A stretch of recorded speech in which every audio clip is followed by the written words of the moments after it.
আজকে একটা খুব ভালো ভিডিও আমি বানাতে যাচ্ছি, যেটা হচ্ছে যে নিজের কাজ নিজে করলে যে এর মধ্যে যে একটা যে ভালো লাগা, সেটা হচ্ছে যে যখন কোনো পরিষ্কার পরিচ্ছন্ন জিনিস নোংরা করব, তা এটা পরিষ্কার করার কাজ অবশ্যই আমাকে নিজেকে করা ভালো।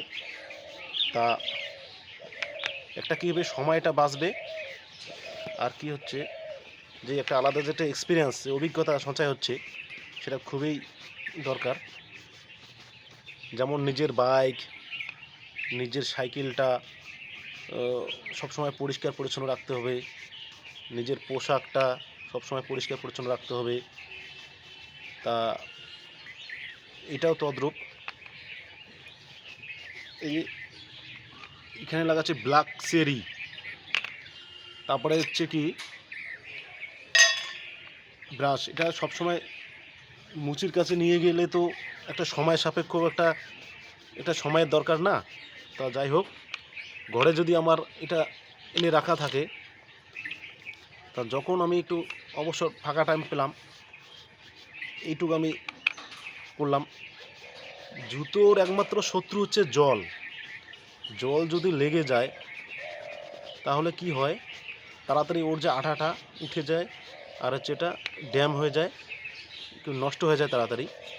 তা কি হলো, এই যে প্রথমে আমি সফট ব্রাশ দিয়ে একদম পরিষ্কার করে ধুলোটা নোংরাটা ফেলে দিলাম।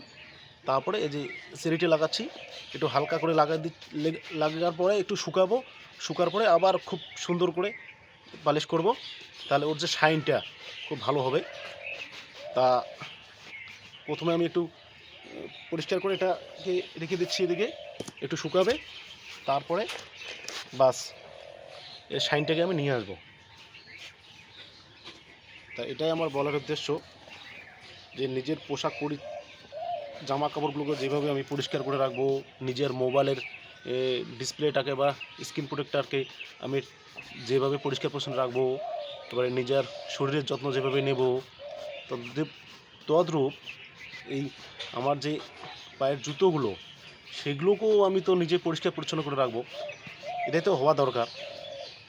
তারপরে নিজের বাথরুমটাও পরিষ্কার করব, টয়লেট সবগুলো পরিষ্কার পরিচ্ছন্ন করে রাখবো। সবসময় সুইপারকে তো ডাকা সম্ভব না। আমরা নিজেই, আমরা ফ্যামিলির লোক সবাই মিলে নোংরা করতেছি, তা সবাই মিলে আমাদের পরিষ্কার করা কর্তব্য, সবাই মিলে আমরা পরিষ্কার পরিচ্ছন্ন রাখবো।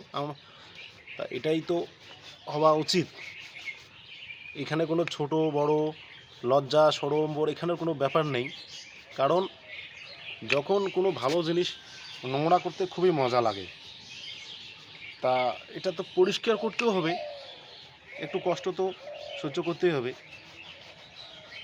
তা যাই হোক, কে কে এইরকম কাজ করেন আমাকে একটু শেয়ার করে জানাবেন, তোমাদের অভিজ্ঞতা একটু জানাবেন।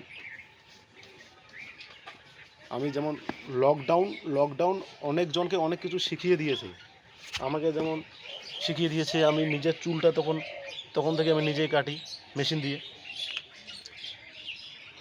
তারপরে নিজে দাড়িটা নিজে আমি সেভ করি।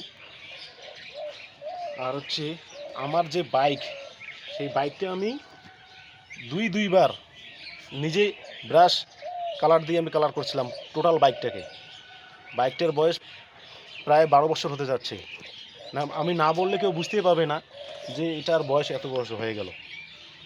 তা এটাই হচ্ছে, যে কোনো জিনিস যত্ন সহকারে রাখলে অবশ্যই অনেক দিন যাবে, আর অযত্নে ফেলে রাখলে সেটা তাড়াতাড়ি নষ্ট হয়ে যাবে। এই জুতোগুলো মাঝে মধ্যে রোদ্রে শুকাতে হবে, আর একটু করে সুন্দর করে সব ব্রাশ দিয়ে পরিষ্কার পরিচ্ছন্ন করে রাখলে ও অনেক দিন যাবে। আমার এইটুকুই বলার উদ্দেশ্য, যে আপনারাও এগুলো করবেন।